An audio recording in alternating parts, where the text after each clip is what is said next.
I don't care if you say 17 is a legal age in any place in the world. She was part of a sex trafficking ring with convicted, mind you, Mm. sex trafficking leaders such as Ghislaine Maxwell and charged with, with Jeffrey Epstein. Now, the king stripped his younger brother of the title prince, and he's been ordered to leave his home at the Royal Lodge in Windsor. Although he's not on the street, let's not kid ourselves, he's not exactly on the street. He is going to be living at Sandringham, which is not too shabby. But the former Prince Andrew will now be known as Mr. Andrew Mountbatten Windsor, and he will be moving into that Sandringham estate in Norfolk, and that is going to be privately funded by the king. Now, Andrew's fall from grace is being seen as a victory for many of the victims of Jeffrey Epstein, but more specifically, of course, for Andrew's main accuser, Virginia Giuffre, who very tragically died by suicide in April this year. A recent publication of her posthumous memoir has increased the pressure on the royal family to take action against Andrew, and people are really remembering through her memoir the real people at the heart of this story, who are the victims of Jeffrey Epstein. And in her book, Giuffre alleged that Andrew had sex with her 3 times as a teenager and said that he believed that having sex with her was his birthright. Andrew, of course, strenuously denies the allegations and reached an out-of-court settlement with Giuffre in 2022. Well, let's now speak with 2 of Virginia's family members, people who were very close to her brother, Sky Roberts, and her sister-in-law, Amanda Roberts. Sky and Amanda, thank you very much for joining us. Thanks for having us. Thank you so much for having us. And I suppose the starting point of this is, obviously, we send our huge condolences for what happened to your sister, Virginia, everything that she went through, and of course the very, very tragic way in which her life ended. What do you think she would have made of this announcement overnight? I mean, I think it's a really surreal moment. I would say that she would be vindicated in so many ways. I remember a very famous interview where she said, only one of us is telling the truth, and that person is me. And I think this would be a moment where she'd be reflecting on that and kind of saying, see, I told you this entire time I was telling you the truth. So I think she would be celebrating with her survivor sisters, but I also think she would also come back to the table and say, I mean, as you've noted, he's not necessarily living in a bad space. I mean, he could be living in a tent for all I care.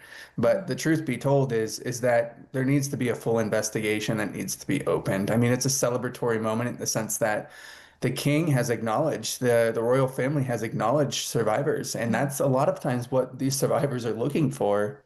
But now we've got to take it just one step further. We're so proud of the royal family and the king for taking the right steps, because we need to do that here too in the United States. We haven't.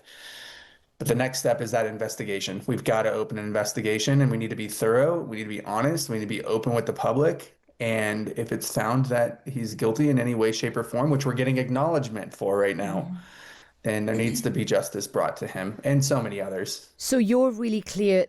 You will not be satisfied until you believe Andrew should be properly investigated by the police. 100%. I think it's beyond time. I think we have to look to our justice systems, both in the UK and the US. They have been sitting comfortable for far too long. Only 2 people essentially paid the consequences of a global sex trafficking ring. And we're talking about possibly over 1,000 victims. So that means there were plenty of perpetrators involved in this. And it's time. It's time for our justice systems to stand up and fight and protect survivors. And I think that's such an important point, Amanda, because as you say, there was clearly not only 2 people involved in what clearly looks like a very, very high level international sex trafficking operation where young women were abused and sexually abused and raped, let's call it what it was, raped. Yeah. And there are so many more very, very senior, very, very powerful men, and maybe some women's names associated with this. Do you think that a proper light is going to get shone on this story and that these other names are going to come into the public domain? Because you're right, this is not just two people, this is much bigger than that. I think we're hopeful that I don't think they can hide in the shadows anymore. I think there has been so much pressure put by the survivors. So many things have come forward, documentation, emails, the birthday book being released. I mean, those were people that were clearly in his inner circle. And in that book, it's so clearly obvious that these people were aware. If they had not participated, they were aware. And so it's time. Everyone who has been affiliated deserves to have to answer these questions that survivors have been pushing for so long. And it is not their burden to carry. It is our government, the Department of Justice right now is sitting on this information, and how shameful our administration has been acting and calling it a hoax. And again, like, we commend the UK because we've seen them at least put light on people, shame them for their associations for Jeffrey Epstein. And we need to see the same action here, and we need to go further. And Sky, would you like other leaders to put more pressure on the American authorities to release the Epstein files? I mean, we in the UK have a very good relationship with Donald Trump and the White House. And you say, you say that, we in the UK are sort of moving on this. Would you like our Prime Minister and even perhaps other dignitaries to put pressure on the American authorities to release this information? I mean, I would hope that conversation's already taking place. The answer is unequivocally yes. I think world leaders, they need to put pressure on our administration in order for us to, I mean, if you're going to say we stand with survivors, then fully stand with survivors. Stand with them in the sense that push this forward. Our Department of Justice and the FBI hold the key to unlock all these just terrible secrets that are being hidden behind closed doors. It's quite shameful. I know this because my sister handed over a handful of documents that have yet to be released. I mean, even the photo of Andrew is stated to be in the possession of the FBI right now. She handed that over to them, hence why it wasn't in her possession. And the FBI is now stating, "Oh, there's nothing to see over here. Don't look over here." So yes, I think the king should put pressure. I think leaders across the world should put pressure, because the only way to get to the bottom of this is collectively. And so I would hope that we have the support of the world leaders. I mean, the king's showing that right now. He's making a big statement by doing what he's doing to his own brother.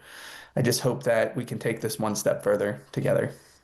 And would you like Andrew? I mean, Andrew strongly denies these sort of allegations. But would you like to see him and other high-profile men who were connected with Jeffrey Epstein? I mean, we had Peter Mandelson, of course, was the ambassador, the British ambassador in Washington, lose his job over this. Do you think it would be appropriate and indeed important for people like Peter Mandelson and Andrew to tell the authorities what they know and what they knew and what they saw? Yeah, I mean, come clean. At this point, I think there's enough collective action being taken that there's public assumption as to what's happened. I believe my sister when she told the world that she was telling the truth. And I think if they really want to vindicate their own selves, they should just come forward and come clean. And I want to remind people too. I mean, you said it at the top of the show here. Like, they were being raped. These are being forced. They were being forced into sex. I don't care if you say 17 is a legal age in any place in the world. She was part of a sex trafficking ring with convicted, mind you, sex trafficking leaders such as Ghislaine Maxwell, and charged with Jeffrey Epstein. So I've heard the argument of, oh, well, she's 17 and she got the money for it. No, it still doesn't make it right. I mean, there's really a clear line in the sand. I want to be very clear here. There's a line in the sand right now, and there's only one right side to this. And if you stand on the other side, then you're the problem. That's the truth. And what would your message be to Andrew? If you could make a direct appeal to him, what would your message be? I think it's time to come forward. I think it's time to reveal everything that you knew. It's clear that you had very close relationship with Jeffrey Epstein, even when you said that you didn't. And our sister deserves that truth. Our sister deserves that truth. And if you are a person of character, think of your own daughters. Think of the ages that they were when you met Virginia Giuffre. What would you want for your own daughters? Would it matter if the abusers of your children were entitled or in power? Absolutely not. You wouldn't care what side of the aisle they stand on, how much money they have. You would want their perpetrators to come forward. And that is what we're asking. Thank you for that, Amanda. Very clear, powerful message there. And Sky, I wonder if you could just tell us a little bit about your sister, Virginia, and also what was it like for her to take on this fight? Because my goodness, talk about David and Goliath. I mean, she is taking on some of the richest, most powerful men and families and institutions on the planet. What was she like as a person, and how did this fight take its toll on her? Yeah. I mean, that's an amazing question because she did something unprecedented. This was an ordinary girl from an ordinary family that did something extraordinary. She took down a prince. I think it's a very clear message to a lot of women out there, a lot of survivors, a lot of victims currently that think that their voice doesn't matter. She came forward so bravely, relentlessly, fearlessly. But don't be fooled. I mean, there's also that part of her that's just a normal person where she's receiving death threats. She's receiving threats on her life. And I mean, if you read the book, her family's life, I mean, certainly it took a toll on her, but she knew that this was the right thing to do. And I can tell you at the very basic human level, the reason she came forward was when she held her daughter for the first time.